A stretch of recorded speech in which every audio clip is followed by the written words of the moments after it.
की आप बात कर रहे हैं, वो हम आप दूसरी जगह मत जाइए, यही देख लीजिए हमारे कॉलेज की 4 एकड़ जमीन बेच दिए हैं वो नगर निगम नगर निगम यहाँ के वर्तमान सांसद आप विकास ऐसी सरकार बने जो हमारे देश के युवाओं को रोजगार दे, हमारी शिक्षा को बढ़ावा दे, हमारे देश का भविष्य बनाए। अभी वर्तमान की जो सरकार है आप उससे कितना खुश हैं? जो अभी वर्तमान में सरकार थी, मैं बिल्कुल भी खुश नहीं हूँ। हर एक काम मुंह देखी हो, मुंह देख के करते हैं, ठीक है ना। गरीबों का यहाँ कुछ नहीं है, ठीक है ना। यहाँ सब कुछ मतलब ऐसे देख के किया जाता है, सत्ता और सबसे बड़ी चीज नहीं पहुँचे, सबसे बड़ी चीज है पैसा। इस बार 400 पार जो नारा लग रहा है, नारा लगाने से चीज़ें मिल जाती हैं। आज आप डिग्री कॉलेज में खड़े हैं, मैं कोई कह दूं कि ये 54 एकड़ का कॉलेज मेरे पिताजी का है तो हो जाएगा क्या? नहीं होगा। बोलने से कुछ नहीं होता है। 400 क्या, ये 40 भी नहीं पहुंच रहा है। आपको बता दूं कि भारत ने इतना विदेश से इतना कर्जा ले लिया है कि वर्तमान समय जो बच्चा पैदा हो रहा है उसके ऊपर भी 47 करोड़ रुपए प्रति बच्चे कर्जा हो चुका है। समझ रहे हैं? ये कर्जा कौन सरकार भरेगी? कौन? बीजेपी सरकार भरेगी कि आने वाली 2024 का लोकसभा चुनाव। आज हम पीछे में हैं स्टूडेंट्स के, जो देश का युवा है, जो कल का भविष्य है। आइए उनसे पूछते हैं वो इस चुनाव को किस नजरिए से देखते हैं। चुनाव के बारे में आप क्या सोचते हैं और क्या सोच के वोट करेंगे? देखिए, सबसे बड़ा विषय तो है युवा, और युवा ही देश का भविष्य है, तो भविष्य देखकर वोट करेंगे। एक लाइन का जवाब। मतलब इस बार 400 पार जो नारा लग रहा है, नारा लगाने से चीज़ें मिल जाती हैं। आज आप डिग्री कॉलेज में खड़े हैं, मैं कोई कह दूं कि ये 54 एकड़ का कॉलेज मेरे पिताजी का है तो हो जाएगा क्या? नहीं होगा। बोलने से कुछ नहीं होता है। 400 क्या, ये 40 भी नहीं पहुंच रहे हैं। क्योंकि हम सब युवा, जो भविष्य है देश की, हम सब एक परिवर्तन के साथ है और देश के भविष्य के साथ है। तो इस बार परिवर्तन जरूरी है और कांग्रेस के साथ है। हम राहुल गांधी जी की जो भी गारंटी की योजना है, वो गारंटी की योजना हम सब युवा साथी, जो भी कॉलेज में, परिसर में जो भी छात्र यहाँ दिख रहे हैं, सब सहमत है और सब साथ हैं। आपका नाम? चलकर आप देश के लिए कुछ करोगे, आप क्या सोचकर इस बार वोट कर रहे हो? हम यही सोच के इस बार वोट करेंगे कि हमारे देश का जो भविष्य है वो बने और युवा पीढ़ी को ज़्यादा से ज़्यादा बढ़ावा मिले, शिक्षा को बढ़ावा मिले, और जनरल वालों को जो भी है मतलब कम आरक्षण दिया जाता है वो भी दिया जाए, सबके समान दिया जाए। मतलब ST SC को छोड़ के उनसे उनके बराबर ना दिया जाए, पर OBC जो है उनके बराबर तो दिया जा सकता है। और मतलब स्टूडेंट को जैसे क्या है, पढ़ाई में ज़्यादा से ज़्यादा जो भर्ती करते हैं, निकालते हैं, तो कुछ बच्चे तो ऐसे होते हैं कि जो पढ़ते रहते हैं लेकिन उनकी एज ही निकल जाती है, एज लिमिट भी कम कर देते हैं। तो क्या करते हैं वो अपने टाइम वेस्ट करते हैं, पैसा वेस्ट करते हैं और अपना सब कुछ, लेकिन फिर भी उनको नहीं मिलता है। तो मैं बस यही चाहूँगी ऐसी सरकार बने जो हमारे देश के युवाओं को रोजगार दे, हमारी शिक्षा को बढ़ावा दे, हमारे देश का भविष्य बनाए। अभी वर्तमान की जो सरकार है आप उससे कितना खुश हैं? जो अभी वर्तमान में सरकार थी, मैं बिल्कुल भी खुश नहीं हूँ। बिल्कुल भी कुछ नहीं है। क्यों? रीजन क्या है उसका? क्या वर्तमान सरकारों ने काम नहीं किया है? रीजन ये है कि हर एक काम मुंह देखी हो, मुंह देख के करते हैं, ठीक है ना। गरीबों का यहाँ कुछ नहीं है, ठीक है ना। यहाँ सब कुछ मतलब ऐसे देख के किया जाता है, सत्ता और सबसे बड़ी चीज नहीं पहुँचे, सबसे बड़ी चीज है पैसा। सबसे बड़ी चीज है पैसा। जिसके पास पैसा है उसका सब कुछ है, बाकी सब ऐसे ही नॉर्मल, बस मुंह देख के जो भी काम होगा मुंह देख के करेंगे, बस इसका करना उसका करना। सारे भाई गरीब कहाँ जाएगा बेचारा? तो क्या अभी गरीबों का कार्य नहीं हो रहा? सरकार बोल रही है कि गरीबों को सब मिल रहा है। क्या हो रहा है ये बताइए मेरे को आप। गरीब जैसे कि मतलब ये चीज से होता है कि फ्री का सिलेंडर दे देना, फ्री का सिलेंडर दे। तो ये बताइए मेरे को कि पहले कितना था, कितने में भर जाती थी गैस? 400 500। अब अगर फ्री का सिलेंडर दे रहे तो कितने में गैस भर जाती? बताइए आप। 950, 1100, 1200। और जो पहले पैसा आता था, स्टार्टिंग में पैसा दे रहे थे, अब वो भी बंद हो चुका है। अब बताइए तो क्या है ये क्या करेंगे?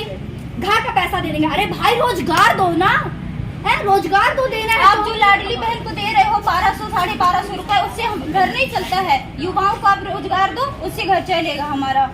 जो किसान का बेटा है वो क्या करेगा? जो किसान क्या है वो क्या करेंगे? पैरों में खड़े। अभी राहुल गांधी ने 5 गारंटियां दी हैं कांग्रेस की तरफ से कि अगर हमारी सरकार बनी, अगर हमारा प्रधानमंत्री बना तो 1 लाख रुपए हम देंगे सैलरी। जो जिनको भी नौकरी लगेगी उनकी सैलरी 1 लाख होगी।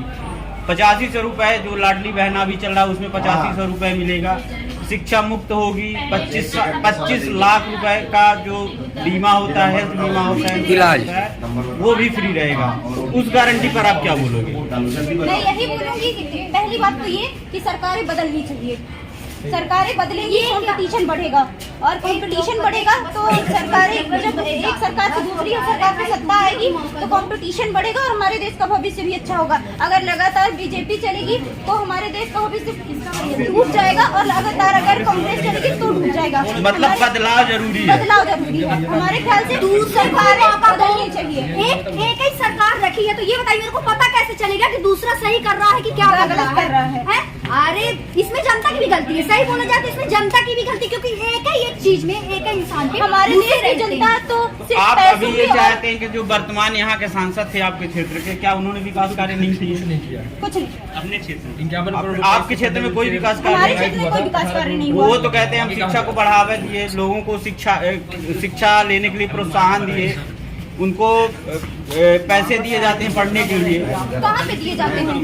दारू देते हैं वोट के टाइम पे, ठीक है ना, बस दारू बांट देते हैं, रातों रात सत्ता पलट देते हैं। जो भी जीतने वाला होता है वो भी हार जाता है, बस रात में यही करते हैं, पैसे दे देते हैं, दारू बंटवा देते हैं।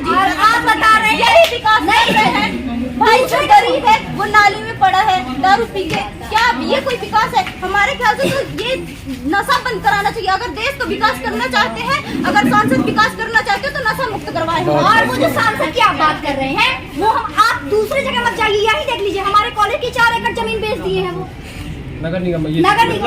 यहाँ के वर्तमान सांसद। हाँ, वर्तमान सांसद। आप विकास की बात करें दूसरी जगह छोड़िए, अपने कॉलेज का ही देख लीजिए। यहाँ की जमीन उन्होंने यहाँ बेची। भी बेच दी है, 4 एकड़ जमीन बिकी हुई है। तो इसके लिए आप लोगों ने आवाज नहीं उठाई? क्या उठाए आवाज? उठाई है, जेल तक गए हैं, मुकदमे लगे हैं। यहाँ की बात वही है ना कि पावर चलता है, पैसा चलता है, हमारी पैसा पर है। तो मतलब इस बार मोदी जी 400 पार नहीं कर पा रहे हैं। मोदी जी बोल रहे हैं 400 पार इस बार। हमारी बस चले तो मोदी जी इस बार नहीं करेंगे, बस इतना ही याद है। आपकी जानकारी को बता दूं कि भारत ने इतना विदेश से इतना कर्जा ले लिया है कि वर्तमान समय जो बच्चा पैदा हो रहा है उसके ऊपर भी 47 करोड़ रुपए प्रति बच्चे कर्जा हो चुका है। समझ रहे हैं? ये कर्जा कौन सरकार भरेगी? कौन? बीजेपी सरकार भरेगी कि आने वाली कांग्रेस सरकार भरेगी? जनता भरेगी। ये कहाँ से आएगा पैसा? भाई आप टैक्स ले रहे हैं, आपको प्रॉपर टैक्स मिल रहा है, ये पैसा जा किधर रहा है? तो ये जो फ्री की योजनाएं चल रही हैं, तो सरकार का कहना है कि ये कहीं ना कहीं तो पैसा वेस्ट होगा। नहीं तो सर, ये जो फ्री की सेवाएं चल रही है तो हमारे पैसे दी जा रही है, हमारे पैसों से। अच्छा, आप एक मुद्दा जो है जनरल कैटेगरी का, जो उसमें आप क्या कहना चाहेंगे? मैं यही कहना चाहता हूँ कि आप आरक्षण दीजिए, लेकिन आप प्रॉपर कल उसकी रिसर्च करिए किसको आरक्षण जरूरी है।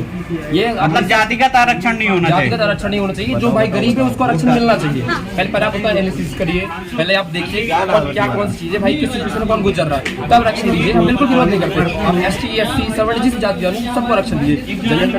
2 मिनट समय दीजिए, आप एक बार एनालिसिस करिए कौन बात सीखता है आरक्षण है। और रही बात एजुकेशन सिस्टम को लेकर, आपकी जानकारी के लिए बता दूं कि एजुकेशन सिस्टम पे 18% GST लगती है बुक्स और पेन कॉपीज के लिए। कहाँ से पढ़ेगा देश? कहाँ से पढ़ेगा आप बताइए? तो फ्री में बोल रहे फ्री में बुक उपलब्ध कराते हैं। SC वालों को एक बुक नहीं अवेलेबल हो रही है, फिर बाद ड्रॉवल में जमा करवा रहे कि नहीं करवा रहे? जनरल वाले कहाँ से पढ़ेंगे? जनरल वाले बच्चों गरीब नहीं होता है, नहीं होता गरीब। बुक मिलती है। अब बताइए, ये गरीब तो कोई नहीं हो सकता है, गरीब कोई भी हो सकता है। वही तो बात करें, 18% आप टैक्स लगा रहे हैं बुक्स पे, कहाँ से पढ़ेगा देश का बच्चा?